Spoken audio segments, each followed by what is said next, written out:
You guys look like you're trying to decide what to do next. I'm Amanda. Amanda? Nice to meet you. Nice to meet you. I'm David. How about you? David. Turns out Amanda's had an unusual childhood. I think she might really connect to our next object. Hello? Hey, hi. Hey, Carlene. Good to How are see you. Good to see you as well. Let me introduce you to my friends. All right. This is Amanda and David. Hi, it's great to meet you. I'm going to leave you guys to it. Is that all right? All right. Thanks. See you Bye. later. Come on in. You ready to see it? Yeah.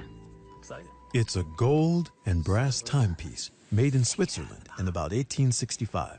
Now, do you notice anything different about that watch?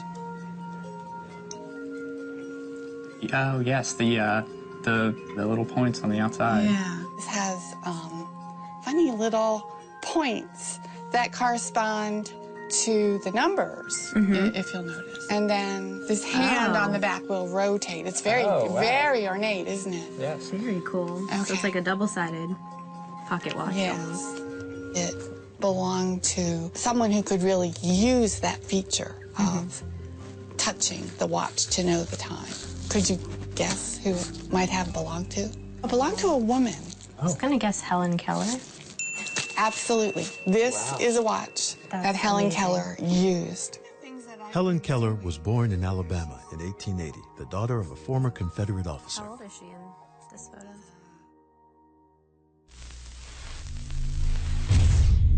She lost her sight and her hearing at the age of 19 months and grew up in a silent world of complete darkness. When Helen was 6 years old, Alexander Graham Bell led the Kellers to Annie Sullivan, who taught young Helen to communicate. To Amanda, Keller's story has special meaning.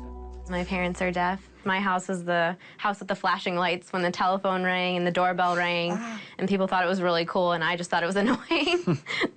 I know a lot of people didn't think my parents could have a child. They're like, oh, they're never going to be able to raise a hearing child because they can't hear when she cries. They can't hear when she gets burped. You know, they had a system where when I would cry, my dog would get up and go wake up my mom, and my mom would know, oh, the baby's crying. Like, all these little things that people take for granted and are so in tune to, my parents had to fight for it. 115 years ago, Helen Keller had to fight too.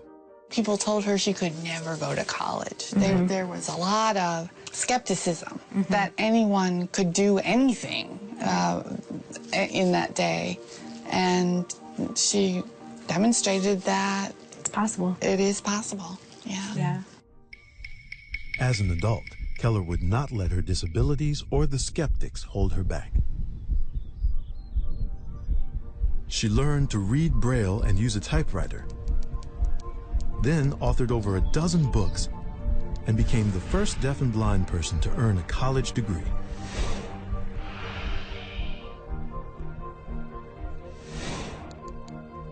She was also a social activist, campaigning for labor unions, women's rights, and the NAACP. And in 1920, she was a founding member of the American Civil Liberties Union. From the age of 12, everything she did, everywhere she went, the watch went with her. We know that she had it with her in the early 1950s because she lost it. She left it in a taxi cab. The watch had significant sentimental value to her. So there was an all-points bulletin to recover this watch, and it turned up in a pawn shop. Wow. And she got it back. It's an ordinary thing to own a watch, and Helen Keller yearned for an ordinary life, but ended up with much more.